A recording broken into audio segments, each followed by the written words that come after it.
সকাল সকাল আলু ভাজা আর রুটি দিয়ে ব্রেকফাস্ট সেরে নিই। নমস্কার বন্ধুরা, আমি অর্পিতা। আমার আর একটা নতুন মিনি ব্লগে আপনাদের সকলকে জানাই স্বাগত। এই যে আগের দিন রাতে মাথায় তেল দিয়েছিলাম বলে তাই দেখছিলাম, আর তারপরে চলে আসে বড় নাইটি নিতে। দিয়ে চলো ওর মুখ দিয়ে রিভিউটা শুনে নিই। আজকে আবার ভিডিওটা করবো। বলো নাইটিগুলো কেমন লাগলো? দারুণ।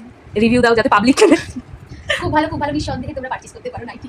ভেবো না আমি সেল করবো, আমার বাবার দোকানে চলে যাবে। আমার বাবার দোকানটা কটবেলতলায় আছে, আর অনেকে চেনো। তারপরে আমি এখানে বলছিলাম যে যারা যারা নিতে চাও আমার বাবার দোকানেই চলে যাও, যারা চেনো। আর ডিটেলস জানতে চাইলে আমাকে ইনবক্স করতে পারো।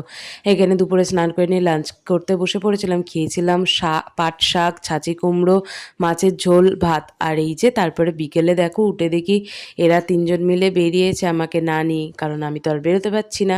আর এই যে এখানে ওরা খাওয়া দাওয়াও করছে, আর আমি এখানে বাড়িতে বসে নিজেই একা একা নিজের মজাতে আছি। আর তারপরে আমিও খেয়েছিলাম একটা এগ রোল।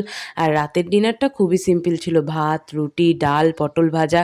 আজ এই অবধি। সবাই ভালো থাকবেন, সুস্থ থাকবেন, টাটা।